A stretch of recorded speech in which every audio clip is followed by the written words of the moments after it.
ஹல்லேலூயா. ஹல்லேலூயா. சரி, எத்தனை பேர் ரெடியாக இருக்கிறோம் வேத வசனத்தை கேட்கறதுக்கு? ஹல்லேலூயா. Today I'm going to talk on an important, very very important topic. இன்றைக்கு மிகவும் முக்கியமான ஒரு தலைப்பை கொண்டு நான் தேவ செய்தியை கொடுக்க விரும்புகிறேன். It is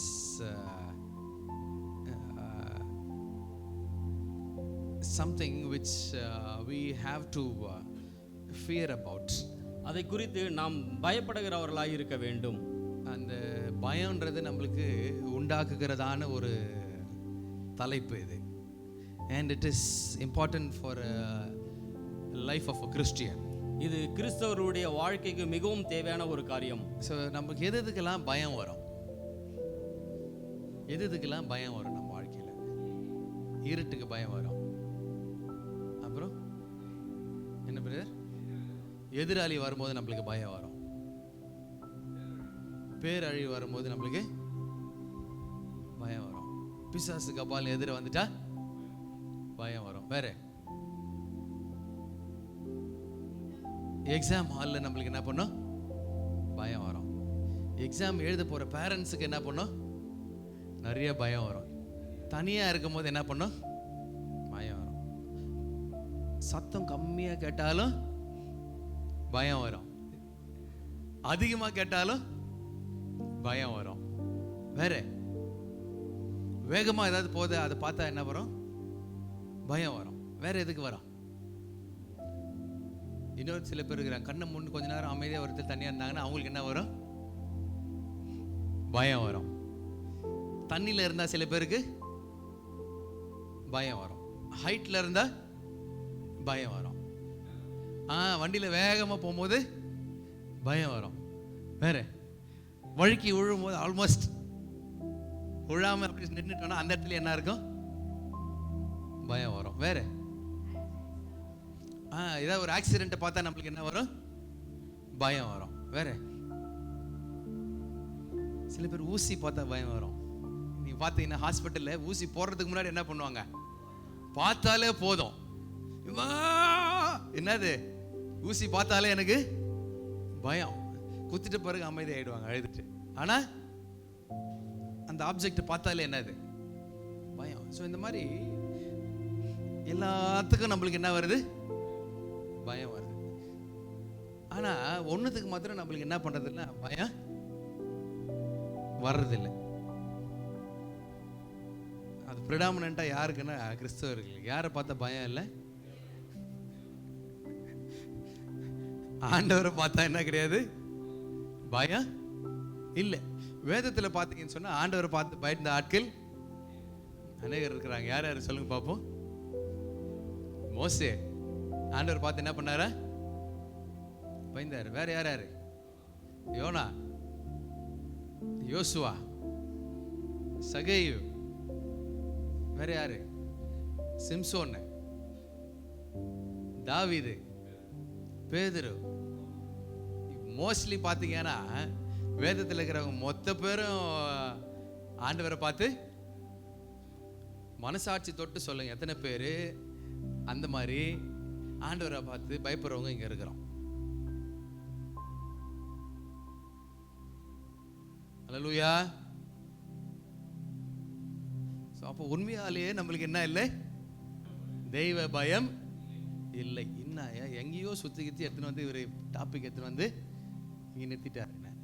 ஒன்று இருக்கு, இல்லை இல்லை. பயம்னா பயம், இல்லைன்னா இப்போ நான் வந்து மனுஷங்கிட்ட கேட்கல. ஸோ என்கிட்டயோ இல்லை பக்கத்தில் இருக்கிறவங்ககிட்டயோ கேட்கல. யார்கிட்ட கேட்குறேன்? தேவன் மேல் பயம் இருக்கணுமா இருக்கக்கூடாதா? தேவன் மேல் பயம் இருக்கணுமா இருக்கக்கூடாதா? எல்லா நேரத்துலையும் பயம் இருக்கணும். ஏன் இருக்கணும் அப்படின்னு கேட்டால், நாம் என்ன பண்ணக்கூடாது? பாவம். இன்னொன்று அவருக்கு கொடுக்குறதான கனம். இது ரெண்டுத்துக்கு தான் என்ன பண்ணணும்? நம்மளுக்கு தெய்வ பயம் இருக்கணும். ஒன்று தேவனுக்கு கொடுக்குறதான கனம் எப்படி கொடுக்கணும்னு நம்மளுக்கு தெரியாமல் இருந்தால் நாம் என்ன பண்ணலாம்? பயம் இல்லைன்னு சொல்லலாம். இன்னொன்று நம்ம பாவம் செய்யக்கூடாதுன்னு இருந்தால் நாம் என்ன பண்ணலாம்? பயம் இருக்குதுன்னு சொல்லலாம். இது ரெண்டுமே நாம் என்ன பண்ணுறது இல்லை, செய்வது இல்லை. பாவம் செய்யணுமா அப்படின்னா என்ன இல்லை? தெய்வ பயம் இல்லை. அடுத்து தேவனுக்கு கொடுக்கறதான கனம் எப்படி கொடுப்போம்? இன்னைக்கு காலையில் 8 மணிக்கு சர்வீஸ் அப்படின்னு சொன்ன உடனே 8 மணிக்கு உள்ள வந்தவங்க யாரை கனப்படுத்திருக்கிறாங்க? தேவனை கனப்படுத்திருக்கிறாங்க. வராதவங்க தேவனை கனவீனப்படுத்திருக்கிறாங்க. சிம்பிள் எக்ஸாம்பிள் உங்களுக்கு புரியுற மாதிரி சொல்லியிருக்கிறேன். ஏன் அப்படின்னு கேட்டால் இட் இஸ் இம்பார்ட்டன்ட். இது மிகவும் முக்கியமான ஒரு and it has big consequences for that. இதற்கான மிகப்பெரிய விளைவுகளும் உண்டு. So now why do we do that? நாம் ஏன் அதை செய்கிறோம்? சாதாரணமா உலகத்தில் இருக்கிறவங்களுக்கு நம்ம அவ்வளோ பயப்படுறோம், மரியாதை கொடுக்குறோம். சுற்றியில் இருக்கிறவங்க என்ன பண்ணிடுவாங்க, பேசிடுவாங்க, பார்த்துடுவாங்கன்னு அதுக்கேற்ற மாதிரி ட்ரெஸ் பண்ணுறோம், அதுக்கேற்ற மாதிரி சாப்பிட்றோம், அதுக்கேற்ற மாதிரி நடந்துக்கிறோம், அதுக்கேற்ற மாதிரி எல்லா காரியங்களும் செய்கிறோம். ஆனால் தேவன் இவங்க எல்லாருடைய பெரியவர், மனுஷன் கிடையாது. எல்லாத்தையும் நமக்கு செய்கிறவரும் அவர் தான். அவர் இல்லாமல் நம்மளுடைய வாழ்க்கை இல்லை. இந்த உலகத்துக்கும் வந்திருக்க முடியாது. இன்னொரு பெரிய ஃபேக்ட் என்ன அப்படின்னு கேட்டால், அவர் இல்லாமல் அடுத்தது நம்ம பரலோக ராஜ்யமும். இது தெரிஞ்சும் கூட நாம் என்ன பண்ணுறோம்? தேவன் மேலே நம்மளுக்கு என்ன இல்லை? பயம் இல்லை. உண்மை அதுதான். ஸோ பக்கத்தில் இருக்கிறவங்கள பார்த்து உனக்கு தெய்வ பயம் இருக்குதா அப்படின்னு கேளுங்க. சரி, கேட்டீங்களா? என்ன சொல்கிறாங்க பதில்? இருக்குது சொல்கிறாங்களா, இல்லை சொல்கிறாங்களா? குறைவெல்லாம் வேணா, குறைவு நிறைவெல்லாம் இருக்குதா இல்லையா? சரி, இல்லை அப்படின்னு சொல்கிறவங்க மாத்திரம் ஆப்போசிட்டில் இருக்கிறவங்களுக்காக சொல்லுங்கள். அவங்களுக்காக சொல்லிக்காதீங்க. நீங்கள் கேட்டீங்கல்ல, அவங்க சொல்லுங்கள், அல்லேலூயா சொல்லுங்கள். பக்கத்தில் இருக்கிறவங்களுக்காக தெய்வ பயம் இல்லையா பக்கத்தில் இருக்கிறவங்களுக்கு அப்படின்னு சொன்னால் ஒரு அல்லேலூயா சொல்லுங்கள். அல்லேலூயா. Okay, confirm. அப்போ யாருக்கும் என்ன இல்லை? தெய்வ பயம் இல்லை. சரி, ஸோ இன்னைக்கு நம்ம அந்த தெய்வ பயத்தை என்ன பண்ணோம்னா திருப்பியும் வேணும். ஏன் அப்படின்னு கேட்டால், இந்த தெய்வ பயம் இல்லை அப்படின்னு சொன்னால் நம்ம யாரோட ஆக்கினைக்குள்ளே போய் விழுவோம்? தேவனுடைய ஆக்கினைக்குள்ளே விழுவோம். சத்துரு வேஸ்ட்டு. அவனு சந்தோஷமாக தான் இருப்பான். ஏன் சொல்லுங்க பார்ப்போம்? தேவன் மேலேயே என்ன இல்லை? பயம் இல்லை. நம்மளுக்கு என்ன வேலை இருக்குதாங்க? தேவன் மேலே நம்மளுக்கு பயம் இல்லைன்ற பிறகு பிசாசுக்கு ஏதாவது வேலை இருக்குதாங்க? நமக்கு தேவன் மேலே பயம் இல்லை. இது யாருக்கு தெரியுது? பிசாசுக்கு தெரியுது. பிசாசுக்கு வேறு ஏதாவது வேலை இருக்குதாங்களே? உங்களை வந்து பயப்படுத்தணும்னு ஏதாவது வேலை இருக்குதா? அவசியம் இருக்குதா? இல்லை. ஏன்னா அவன் வேலை ஆல்ரெடி என்ன பண்ணிடுச்சு, நடந்துச்சு. ஸோ அதுக்கு மேலே அவன் மேலே பழிய போட்டு நம்ம அவனை கஷ்டப்படுத்த வேண்டிய அவசியம் இல்லை. நம்மளுக்கு தான் என்ன தேவை? பயம் வேணும். ஸோ அந்த பயம். ஆனால் நம்ம வந்து ப்ரிடாமினண்ட்டாக பார்த்தீங்கன்னா மற்றவங்கெல்லாம் நம்மளுக்கு பயப்படணும், நம்மளுக்கு கீழே இருக்கிறோன்ற ஒரு ஆட்டிடியூட் நம்மளுக்கு இருக்குது. எல்லாரும் நம்மளை என்ன பண்ணணும்? பயம் இருக்கணும், மரியாதை இருக்கணும், நம்மளை பார்த்தா இருக்கணும். ஆனால் நாம் மாத்திரம் என்ன பண்ண மாட்டோம்? ஆண்டவர் மேலே we have to understand something. It is not about the fear that God wants to put. இன்றைக்கு ஒரு காரியத்தை நாம் புரிந்து கொள்ள வேண்டும். தேவன் நம்மிடத்தில் ஒரு பயத்தை அவர் வைக்க வேண்டும் என்பதற்காக அல்ல. It is about what do we think about God. நாம் தேவனை குறித்து என்ன யோசிக்கிறோம் என்பதுதான். அதுதான் பாயிண்ட். ஆண்டவர் உங்களை வந்து பயப்படணும் அப்படின்னு என்ன பண்ணல, என்னைக்கும் என்ன பண்ணல. ஸோ பயப்படுத்துறதுக்கும் காரியங்கள் ஆண்டவர் என்ன பண்ணல, செய்யல. He never wanted his children to be fearful of him. அவரை குறித்து அவருடைய பிள்ளைகள் எப்பொழுதும் பயந்து கொண்டு இருக்க வேண்டும் என்பதை அவர் விரும்புவதில்லை. He wanted us to give him reverence. அவர் வந்து நாம அவரை மரியாதையோடு என்ன பண்ணணும்? கனப்படுத்த வேண்டும். அவர் கீழாய் நாம் என்ன பண்ணணும்? இருக்க வேண்டும். அப்படின்ற ஒரு கோட்பாடு தான் வச்சாரே தவிர பயந்து நம்ம அவர்கிட்ட இருக்கணுன்றதுக்காக ஆண்டவர் எந்த காரியங்களையும் ஏன் அதை செய்யலை அப்படின்னு கேட்டால், இப்படிப்பட்ட ஒரு கோட்பாடு ஆண்டவர் வைக்கல அப்படின்னு சொன்னால் நம்ம எல்லாரும் என்ன பண்ணுவோம்னா லூசிஃபர் மாதிரி ஆண்டவர் மேலே போய் என்ன பண்ண பார்ப்போம்? உட்கார பார்ப்போம். This is the character of a man. இதுதான் மனிதனுடைய குணாதிசயம். And God does not want it to happen. That's the only reason why he had a hierarchy. இந்த மாதிரியான காரியங்கள் நடக்கக்கூடாது என்பதற்காக தான் தேவன் ஒரு வரைமுறையை கட்டமைப்பை வைத்திருக்கிறார். And that is where we have to give reverence to God.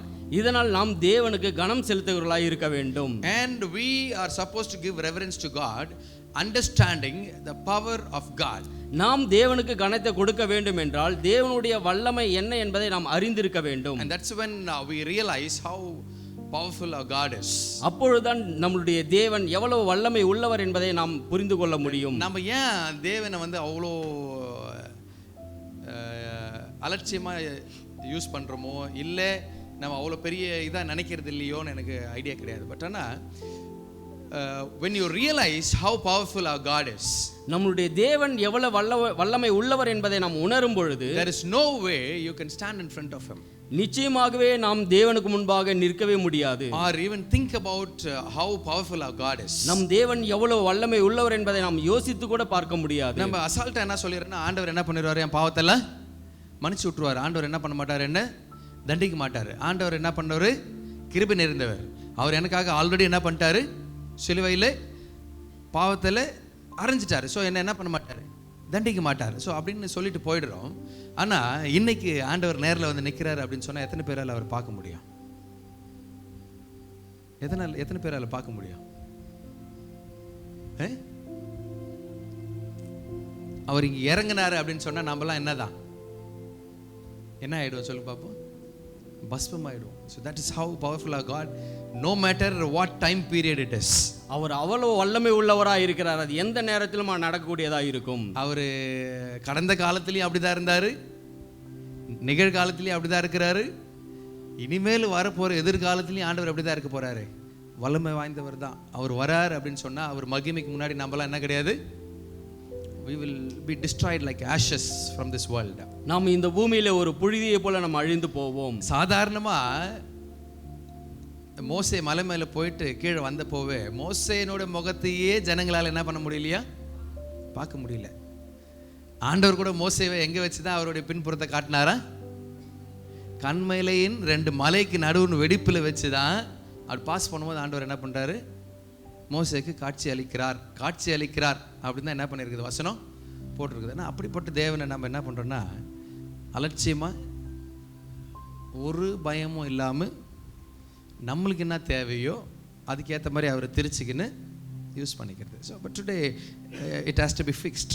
இன்றைக்கு அது சரி செய்யப்பட வேண்டும். So the title of today's sermon is going to be the power of God.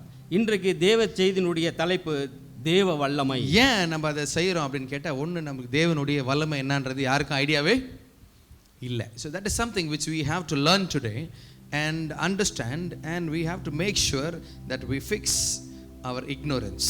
இன்றைக்கு அந்த தேவனுடைய வல்லமை நாம் அறிந்து கொள்ள வேண்டும், புரிந்து கொள்ள வேண்டும். நமக்குள்ளே இருக்கக்கூடிய இந்த தவறுகளை சரி செய்து கொள்ள வேண்டும். நீங்கள் நான் மாத்திரம் கிடையாது, ஆண்டவராகிய இயேசு கிறிஸ்துவின் பீரியட்ல நடந்த ஒரு காரியம். மத்தேயு 22:29 வசனம் என்ன சொல்றாரு, இயேசு அவர்களுக்கு பிரதியுத்தரமாக, நீங்கள் வேத வாக்கியங்களையும் தேவனுடைய வல்லமையையும் அறியாமல்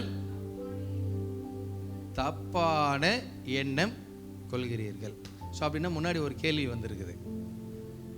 சதுசேயர்கள் என்ன பண்ணியிருக்கிறாங்கன்னா ஒரு கேள்வி என்ன பண்ணியிருக்கிறாங்க, அங்கே கேட்டிருக்கிறாங்க. நீங்கள் வீட்டில் போய் படித்து பாருங்கள். ஏதோ ஒரு கேள்வியை யார்கிட்ட என்ன பண்ணியிருக்கிறாங்க, ஆண்டவராகிய இயேசு கிறிஸ்து கிட்ட கேட்டிருக்கிறாங்க. ஆண்டவராகிய இயேசு கிறிஸ்து சொல்கிறதான பதில், உண்மையாலேயே உனக்கு என்ன தெரியல, வேத வாக்குகளின் அடுத்தது தேவனுடைய வல்லமை உனக்கு என்ன பண்ணல தெரியல. ஸோ அதே ஃபேக்ட் தான் நம்மளுக்கு இன்றைக்கும். நமக்கும் என்ன தெரியல, வேத வாக்குகளும் தேவனுடைய வல்லமையும் என்னன்னு நம்மளுக்கு என்ன பண்ணல தெரியல. தெய்வ பயம் இல்லாமல் என்ன பண்ணின்னு இருக்கிறோம், சுற்றி இருக்கிறோம். ஸோ ஃபர்ஸ்ட் நம்ம தெரிஞ்சிக்க வேண்டியது the power of God. தேவனுடைய வல்லமை குறித்து நாம் புரிந்து கொள்ள வேண்டிய ஒரு காரியம். தேவனுடைய வல்லமைகள் சொல்லும்பொழுது என்னென்ன வல்லமைகள் தேவனிடத்தில் இருக்குது அப்படின்றது நம்மளுக்கு என்ன பண்ணணும் தெரியணும். ஸோ தேவன் வல்லவர் அப்படின்னு சொல்கிறதுக்கு என்ன ப்ரூஃப், அதுதான் ஃபர்ஸ்ட். இப்போ நம்ம பலசாலி அப்படின்னு சொன்னால் நம்ம எதை வச்சு நம்ம வல்லமையானவங்க பலசாலி அப்படின்னு சொல்லுவோம்? சரீர வளர்ச்சி, சண்டை போடும்போது யார் ஜெயிப்பாங்க அப்படின்ற ஒரு அசஸ்மெண்ட் வச்சு தான் அவங்க யார் பவர்ஃபுல்லா இல்லையா அப்படின்றது நம்ம என்ன பண்ணுவோம். இது வந்து மனுஷனுக்கு மாத்திரம் கிடையாது, மிருகத்துக்கும் அதுதான், இல்லை ஒரு பொருளும் அதுதான். இப்போ ஒரு கத்தி எடுக்கிறோம் அப்படின்னு சொன்னால் இந்த கத்தியில் என்ன பண்ணலாம், நம்ம ஜெயிக்கலாம் அப்படின்னு என்ன பண்ணலாம். இந்த கத்திக்கு என்ன இருக்குது, பவர் இருக்குது. ஒரு கன் எடுக்கிறேன்னு சொன்னால் இந்த கன்னுக்கு என்ன இருக்குது, பவர் இருக்குது அப்படின்னு சொல்லி அது விளைவு கொடுக்குது பாருங்க. அந்த விளைவை வச்சு நம்ம என்ன பண்றோம்? கெஸ் பண்றோம். ஸோ இதுக்கு என்ன இருக்குது? பவர் இருக்குது அப்படின்னு நம்ம என்ன பண்றோம்? கெஸ் பண்றோம். சரி. ஸோ இப்போ இந்த மாதிரி எந்த காரியத்தை வச்சு ஆண்டவருக்கு உண்மையாலே வல்லமை இருக்குது அப்படின்னு நம்ம என்ன பண்ணணும்? கெஸ் பண்ணணும். கரெக்டாக? அப்போ தான் அவருக்கு வந்து வல்லமை இருக்குதுன்றது நம்மளுக்கு என்ன பண்ணணும்? தெரியும். இல்லைன்னா தெரிய போகிறது இல்லை. ஸோ எதை வச்சு நம்ம தேவனுக்கு வல்லமை இருக்குது அப்படின்றத நம்ம கெஸ் பண்ணோம். எதை வச்சு சொல்லலாம்? உலகத்தை உண்டாக்கினது தான் தேவனுடைய ஃபர்ஸ்ட் என்னது? வல்லமை. நம்ம பார்க்கக்கூடியதான ஒரு வல்லமை, நம்ம கண்ணு திறந்து பார்க்கறதான காரியம் என்னது? வானமும் இந்த பூமியும். The first thing is the existence of God's power is proved by the creation of God. முதலாவது தேவனுடைய வல்லமை இருக்கிறது என்பதை நாம் எதன் மூலம் அறிந்து கொள்ள முடியும்? தேவனுடைய சிருஷ்டிப்பை கொண்டு நாம் அறிந்து கொள்ள முடியும். அதை வச்சு தான் first thing is we have to understand how powerful our God is. நம் தேவன் எவ்வளவு வல்லமை உள்ளவர் என்பதை அதை கொண்டு தான் நாம் அறிந்து கொள்ள முடியும். Today we try to create lot of things in this world. இன்றைக்கு நாம் இந்த உலகத்திலே அநேக காரியங்களை உருவாக்க முயற்சி செய்கிறோம். எது உருவாக்குறோம்? சாதாரணமாக நம்ம ஒரு சமையல் எடுத்துங்களேன். ஒரு சாப்பாடு வச்சு, ஒரு குழம்பு வச்சு, ஒரு பொரியல் செய்யறதுக்கே நம்மளுக்கு என்ன ஆகுது? டயர்ட் ஆயிடுது.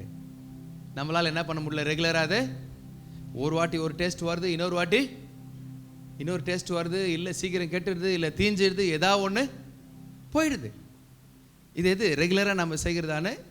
அதுவும் நம்மளுக்கு சோறுக்கு தேவை. அதுவே நம்மளால் என்ன பண்ண முடியல. அதுவும் ஏற்கனவே இருக்கிற ஒரு ப்ராடக்டில் தான் நம்ம இதை என்ன பண்ணணும்? செய்யணும். கேஸ் ஆல்ரெடி இருக்குது, மிளகாத்தூள் ஆல்ரெடி இருக்குது, அரிசி ஆல்ரெடி இருக்குது, தண்ணி ஆல்ரெடி இருக்குது, பருப்பு ஆல்ரெடி இருக்குது, காய்கறிகள் ஆல்ரெடி இருக்குது. இருக்கிறது வச்சு நம்மளால் என்ன பண்ண முடியல? ஒரு புது காரியத்தை என்ன பண்ண முடியல? செய்ய முடியல. ஆனால் தேவன் சிருஷ்டிதான சிருஷ்டிப்பு பாருங்களேன். உலகன்றது ஒன்று இல்லவே இல்லை. ஆனால் ஆண்டவர் என்ன பண்ணார்? உலகத்தை சிருஷ்டித்தார். அந்த உலகத்தில் வானத்தை என்ன பண்ணாரு? உண்டாக்கினார். தண்ணீர் உண்டாக்கினார், அதில் மண்ணு உண்டாக்குனாரு, மர ஜீவன்களை உண்டாக்குனாரு, விலங்குகளை உண்டாக்குனாரு. இதெல்லாம் அப்படியே எக்ஸிஸ்டன்ஸ் உங்களுக்கு முன்னாடி நீங்கள் பார்க்கறதான காரியங்கள். எத்தனை பேர் யோசிச்சது உண்டு? எப்படி இதை உருவாக்கியிருக்க முடியும்? இப்போ நம்ம பார்க்கறதுல அதுங்க குட்டி போடுறது தான், ஒன்றுலேருந்து ஒன்று உருவாகிறது தான். ஆனால் நம்ம பேசுகிறதான காரியம் ஏன் தேவன் மேலே நம்மளுக்கு பயம் இருக்கணும் அப்படின்னு கேட்டால், இதை உருவாக்குறதே யாரு தான்? தேவன். உண்மையாலே அவர் யாரு தான்? தேவன். ஒரு சின்ன நிகழ்வு. ஸோ இந்த பூகம்பத்துக்கு அப்போது நாங்கள் எல்லாரும் என்ன பண்ணியிருக்கிறோன்னா, கரெக்டாக எங்கே பூகம்பம் நடந்ததோ அங்கே தான் இருக்கிறோம். எங்கே? தாய்லாண்டில். எல்லாரும் என்ன பண்ணிருக்கிறோம்? பூகம்பம் ஆடும்பொழுது அங்கே என்ன பண்ணிருக்கிறோம்? நின்று இருக்கிறோம். ஸோ அந்த இடத்துல பார்த்தீங்க அப்படின்னு சொன்னால், இத்தனை வயசில் நான் அந்த மாதிரி ஒரு பூகம்பத்தை என்ன பண்ணதில்லை, ஃபீல் பண்ணது கிடையாது. இங்கே வந்திருக்குது, பட் ஆனால் அந்த லெவலுக்கு ஆட்டம் இல்லை. ஸோ ஃபஸ்ட்டு டைம் அந்த மாதிரி ஒரு மேக்னிடியூட் 7.7 உலகத்தில் இது வரைக்கும் வந்திருக்கிறது 9.5 மேக்னிடியூட். அன்னைக்கு நாங்கள் அந்த இடத்துல இருக்கும்பொழுது வந்ததான ஒரு மேக்னிடியூட் பார்த்தீங்கன்னா 7.7.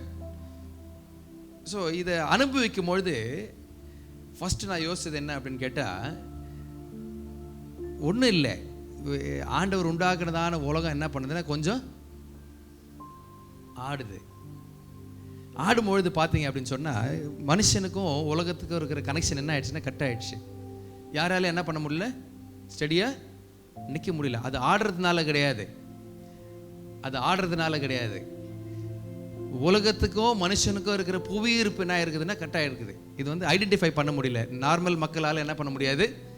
ஐடென்டிஃபை பண்ண முடியாது. அது கட்டான ஒன்றை மண்டெல்லாம் என்னென்னமோ என்ன பண்ணுது? அது வேலை செய்யுது. என்னமோ அந்த இடத்துல வந்து தெய்வ பயம் வந்ததோ இல்லையோ, எல்லாருக்கும் என்ன பயம் வந்தது? உயிர் பயம். மரண பயம். உயிர் பயன்றதோட மரண பயம்னு சொன்னால் தான் கொஞ்சம் ஆப்டாக இருக்கும். ஸோ இப்போது இந்த இடத்துல பார்த்தீங்க அப்படின்னு சொன்னால் ஃபஸ்ட்டு நம்மளுக்கு ஆண்டவர் உணர்த்துக்கிறதான ஒரு காரியம், தேவன் உண்டாக்குன ஒரு உலகம் ஒரு நொடி என்ன பண்ணுச்சு, அசைஞ்சுது, அவ்வளோதான். அந்த அசைவு ஆண்டவருக்கு தெரியுமா தெரியாதா? தெரியும். அந்த அசைவை கொண்டு வந்து அந்த நிகழ்வு இருக்குது பாருங்க, அது கற்றுக் கொடுக்க வேண்டிய முதல் காரியம் என்ன நம்மளுக்கு அப்படின்னு கேட்டால், how powerful our god is.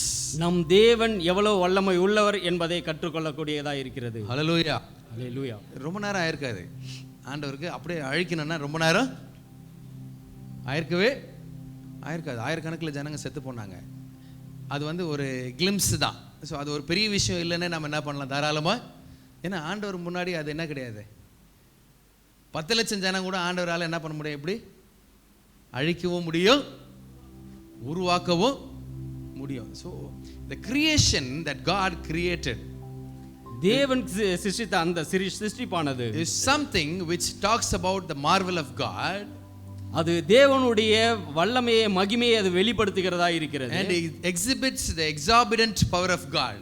தேவனுடைய வல்லமை எப்படி என்பதை காண்பிக்கிறதாகவும் இருக்கிறது. யோசிச்சு பாருங்க, அந்த புவியீர்ப்பு ஆண்டவர் அப்படியே கட் பண்ணிடுறாருன்னு வச்சுங்களேன்.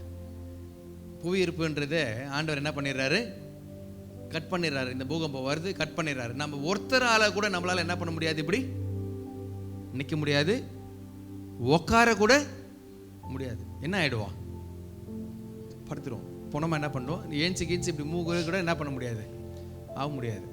ஸோ இவ்வளோ பெரியதான காரியத்தை ஆண்டவர் என்ன பண்ணுறாருன்னா, சுலபமாக இப்படி என்ன பண்ணிட்டாரு, ஆதியிலே தேவன் வானத்தையும் பூமியும், அவ்வளோதான்.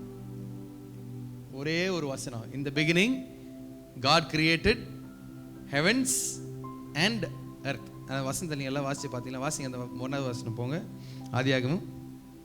அவ்வளோதான், வானத்தையும் பூமியும். அந்த ஒரே வார்த்தையில் எவ்வளோ வல்லமை பாருங்க. நான் சொன்னது ஒரே ஒரு இன்சிடெண்ட் தான். அதுக்கப்புறமா நீங்கள் பார்க்க வேண்டிய இன்னொரு காரியம், கடலில் எத்தனை பகுதி இந்த உலகத்தில் கடல், எத்தனை பகுதி நிலம். இது யார் சொன்ன வார்த்தை? தேவன் சொன்ன வார்த்தை. அதை விட்டு அது என்னைக்காவது வெளில வருதான்னு கேட்டால் என்றைக்குமே என்ன பண்ணாது. அப்படியே வெளில வருதுன்னா யார் சொல்லி தான் வருது? அவர் சொல்லி தான் வருது. இல்லைன்னா அது வர்றதுக்கு வாய்ப்பே. இப்போது போயிட்டு பார்க்க கடலில் உட்காந்துமா, நான் என்ன பண்ணுறேன்னா, இங்கே வியாசார்பாடி வரைக்கும் எனக்கு வேணாம். என்னது, வியாசார்பாடி வரைக்கும் எனக்கு வேண்டாம். ஸோ அதனால் பீச் நீ என்ன பண்ணு, உள்ளே வா அப்படின்னு வந்து திவ்யா அங்கே வியாசார்பாடி ஸ்டேஷனில் நின்று சொல்லுதுன்னு வச்சிங்களேன். ஸோ அங்கே உட்காந்து என்ன பண்ணுறோம் நம்ம இப்போது சொல்கிறோம். நானும் சப்போர்ட் பண்ணுறேன், கூட வந்து நின்றுக்கிறேன். ஓகேவா? இப்போது கடல் வந்துடுது. என்னது, கடல் எங்கே வரைக்கும் வந்துடுது? வியாசார்பாடி வரைக்கும் வந்தது. சென்ட்ரலெலாம் என்ன பண்ணிடுச்சு, இப்போ போயிடுச்சு. அடுத்த நாள் சண்டே வந்து திவ்யா சர்ச்சுக்கு வருது. எத்தனை பேர் திவ்யா கிட்ட போய் பேசுவீங்க நீங்கள்? லூர் தாண்டியே போக மாட்டாங்க. ஐயோ நீ என் பொண்ணு இல்லைம்மா. ஸோ இப்போ திவ்யா மேலே நம்மளுக்கு இவ்வளோ பயம் இருக்குது. எதுக்கு? சாதாரணமாக ஒரு கடலை பீச்சிலேருந்து வியாசார்பாடி வரைக்கும் வர வச்சதுக்கு நம்மளுக்கு என்ன இருக்குது, பயம் இருக்குது. இத்தனை வருஷமா, எப்போத்துலேருந்து? ஆதியிலே தேவன் வானத்தையும் பூமியையும் சிருஷ்டித்தார். அடுத்தது என்ன இருக்குது, அதில் ஒழுங்கின்மையும் வெறுமையாக இருந்தது. அதை ரெடி பண்ணி கோடு போட்டு இந்த பக்கம் வராதுன்னு சொல்லி இத்தனை வருஷமா அதே இடத்துல நின்றுக்குது. ஆனால் அவர்கிட்ட நம்மளுக்கு என்ன இல்லை, என்ன இல்லை? யோசிச்சு பாருங்க கொஞ்சம். It is never change it's position from the day one. அது ஆரம்ப நாளிலிருந்து இதுவரையிலும் அதோடைய இடத்திலிருந்து அது மாறாததா இருக்கிறது. சொன்ன இடத்துல தான் அது என்ன பண்ணின்னு இருக்குது, இன்ன வரைக்கும் நிற்குது. So the creation that God created, தேவன் சிருஷ்டித்த அந்த சிருஷ்டிப்பானது, whether it's living or whether it's non living, அது ஜீவன் உள்ளதா இருந்தாலும் சரி அல்லது ஜீவனற்றதா இருந்தாலும் சரி, the first thing that we are supposed to see and learn to fear God is through the creation that God has created for us. முதலாவது அவைகளை பார்த்து தேவன் எவ்வளவு வல்லமை உள்ளவராய் இவை எல்லாவற்றையும் சிருஷ்டித்தார் என்பதை அறிந்து அவர் மீது பயமுள்ளவர்களாய் நாம் இருக்க வேண்டும். Hallelujah. We have multiple verses. You can take down and you can read it at home. Isaiah chapter 40 verse 26. அதற்கான வசனங்கள் இருக்கிறது, குறித்துக் கொள்ளுங்கள். ஏசாயா 40:26 and Jeremiah chapter 32 verse 17. Jeremiah 32:17 and 1 Chronicles chapter 28 verse 11 and 12. 1 நாளாகமம் 29 அதிகாரம் 11 12. These are all the verses that shows how powerful our God is. இந்த வசனங்கள் தேவன் எவ்வளவு வல்லமை உள்ளவர் என்பதை வெளிப்படுத்துகிற காரியமாக இருக்கிறது. And we have another few verses. Genesis chapter 1 and verse 1. அடுத்த வசனங்களும் இருக்கிறது. ஆதியாகமம் 1:1 and Genesis chapter 6 verse 13. ஆதியாகமம் 6ஆம் அதிகாரம் 13வது வசனம். and Exodus chapter 14 verse 21 and 22. யாத்ராகமம் 14 21 22வது வசனம். and Matthew chapter 8 verse 26 and 27. மத்தேயு 8ஆம் அதிகாரம் 26 27வது வசனம். and Acts chapter 10 verse 40 and 41. அப்போஸ்தலர் 10வது அதிகாரம் 40 41. ஸோ இந்த வசனங்கள்லாம் நீங்கள் பார்த்தீங்க அப்படின்னு சொன்னால், ஒன்று இப்போ நம்ம வாசித்த முதல் வசனம் ஆதியாகமம் 1:1 பார்த்தீங்க அப்படின்னு சொன்னால் மனுஷன் இல்லை அந்த டைமில், அதனால ஏதோ அக்செப்ட் பண்ணிக்கலாம். பட் ஆனால் அதுக்கப்புறம் சொன்ன வசனங்களை பார்த்தீங்க அப்படின்னு சொன்னால் மனுஷன் பார்க்க கூட ஆண்டவர் என்ன பண்ணார், அதை காரியங்களை செய்தார். மனுஷர் சீஷர்கள் பார்க்க ஆண்டவர் என்ன பண்ணுறாருன்னா கடலை என்ன பண்ணுறாரு, அதட்டுறாரு. காற்றை என்ன பண்ணுறாரு, அதட்டுறாரு. அதை கேட்டு காற்றும் கடலும் கீழ்ப்படியுது. அதை என்ன பண்ணியிருக்கிறாங்க, இங்கே வசனமாக எழுதி வச்சிருக்கிறாங்க. மோசே கடலை பார்த்து அந்த இது செங்கடலை பார்த்து இது நீட்டும் பொழுது தேவன் அதை என்ன பண்ணாரா, இரண்டாக பிரித்தார். அது யார் பார்த்தது, மோசேயும் பார்த்தாரு, இஸ்ரேல் மக்களும் என்ன பண்ணாங்க, பார்த்தாங்க. அது வேற யார் பார்த்தது, பார்வோனும் அது என்ன பண்ணுறான், ராஜாக்களும் அதை பார்த்து என்ன பண்ணாங்க. So even the kingdoms and the kings and the rulers and the people and the enemies knew how powerful our God is. அங்கே ஆண்டு கொண்டு இருக்கக்கூடிய அந்த ராஜாவும் ராஜாவை சேர்ந்த அனைவரும் தேவன் எவ்வளவு வல்லமை உள்ளவர் என்பதை அவர்கள் கண்கூடாக பார்க்க செய்த தேவனாயிருக்கிறார். Hallelujah. Hallelujah. So first thing is we have to understand. முதலாவது ஒரு காரியத்தை நாம் புரிந்து கொள்ள வேண்டும். It is not about what we feel about God.